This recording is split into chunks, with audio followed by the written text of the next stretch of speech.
hanteen waxayna la gudbooniyo waajibkeena gudanee waxayna la gudbooniyo waajibkeena gudanee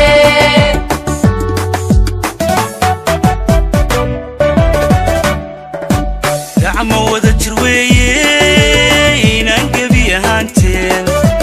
gacmo wada jir weeye inaan gebi ahaanteen waxayna la gudbooniyo waajibkeena gudanee waxayna la gudbooniyo waajibkeena gudanee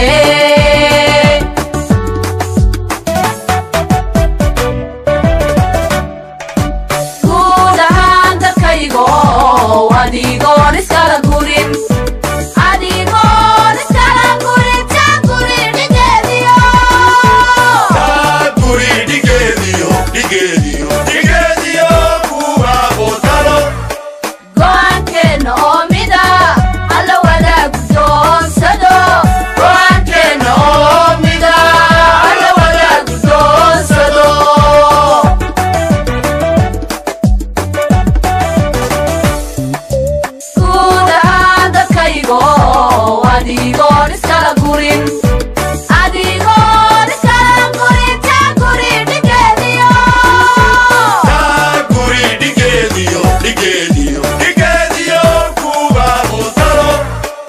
بسم الله الرحمن الرحيم الحمد لله رب العالمين والصلاة والسلام على رسول الله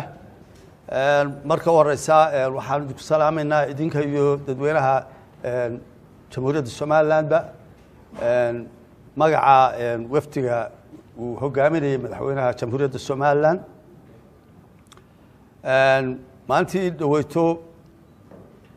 بيش السداد طبعا كده ما أنت خميس تانو هالكرو فيني وحن إذا شيء وارد كوري وفتقو وحوب حياة إن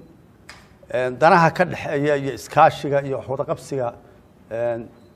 ذلك هاليا إمارة كعربته يجمهورية الصومال عليهن سلوسي حوتشي أو لوسي عم بقاله هالكي يهرب شوقين وحوار الله جوله هذا الله جوله هذا وحي عصبي اللي جسوا كورينا يانا الله جوله هذا هدي عن ما أنت يدين دول مراه الرماها أقوم مهم السن laga wada hadlay markii aan dalka tagnay waxa kamid ah oo aan ugu horeysiinayaa waxa aad looga wada hadlay iskaashi xagga nabadgelyada sida aad ogtihiin mandaqada waxa aad ugu soo xoogeysanaya nimankan leeyahay argagixisada oo meelo badan ku sugan si arintaas looga hortago oo la iskaga kaashado ayaa ahaa qodobada kamid ah qodobada ugu waaweyn wada hadalkaas ku saabsanaa waxay argagixisadu meelo badan bay ku eg tahay oo mandaqada kamid ah mandaqadu waa isku deegaan isku wada xidhan oo meel walba la iska soo gaari karo badiisa barigiisa xuduudihiisa meel walba Soomaaliland markaa ku talagal bay sameynaysaa ay doonayso inay arinta ku ilaaliso maxay to dalka Imaaraadkana ay la kaashanayso iyo dalalka kale ay saaxiibka yihiin sidaa darteed maadaama ay argagixisadu soo xoogsanayso oo aad mooddo inay ku soo xoogayso mataqaana xoog soo yeelanaysa maxay to mandaqada Soomaaliland ku talagal bay ku sameysay ay arrinta doonaysa inay wax kaga qabato wafdiga halkaa tagay waxa garab socday oo la shaqeynayay dhammaan madaxda ciidamada jamhuuriyadda Soomaaliland qaybaheeda kala duwan haday tahay militariga haday tahay booliiska haday tahay ciidanka badda haday tahay surdoonka dhammaantood qayb bay ka ahaayeen oo way barbar socdeen oo wada hadalkaas bay ka mid ahaayeen wafdigaas si ciidanku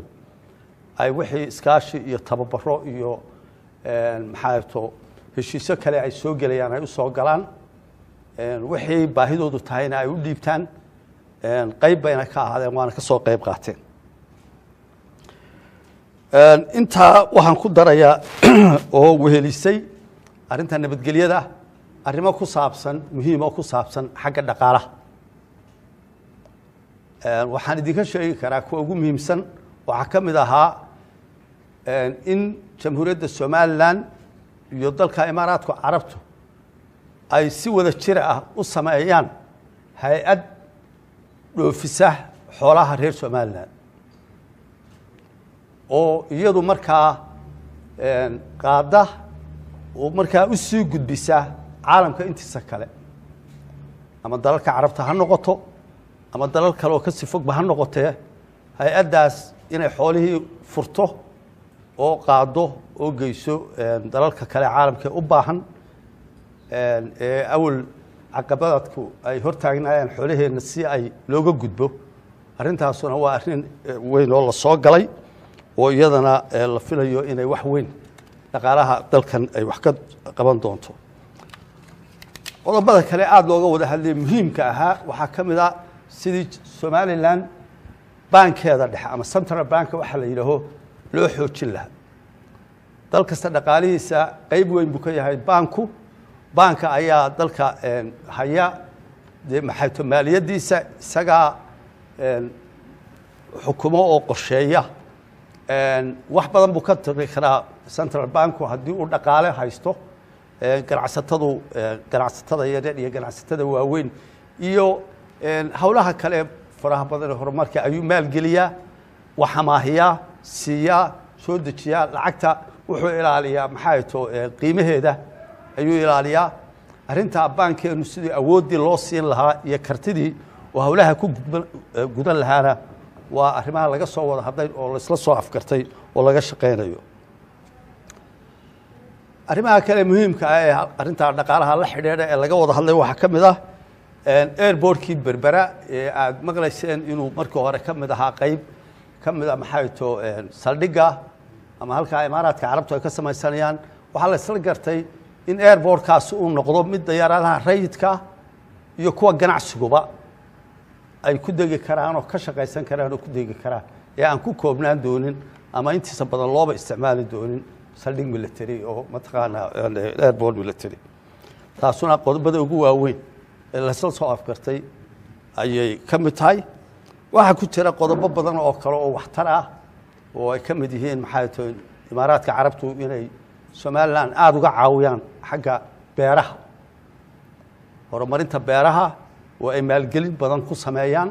daraasadoodii la sameeyo dabadeedna ay sidii ay wax uga qaban lahaayeen laga wada hadlo oo ay baqaadaan xaalad badan oo kale laga wada hadlay baa jira oo iska yar waxaa ka mid ah isbitaalka Hargeysa imaaraadka carabtu waxay ballan qaadeen inay ka sameeyaan qayb weyn oo ku saabsan daweynta iyo wax ka qabashada kaliyaha cudurrada kaliyaha kidney dialysis waxa la yiraahdo iyo sida kale kaliyaha qayb weyn ay ku kordhiyaan arrimahaas ugu muhiimsanaa arrimihii laga wada hadlay intaas aanu kaga baxaya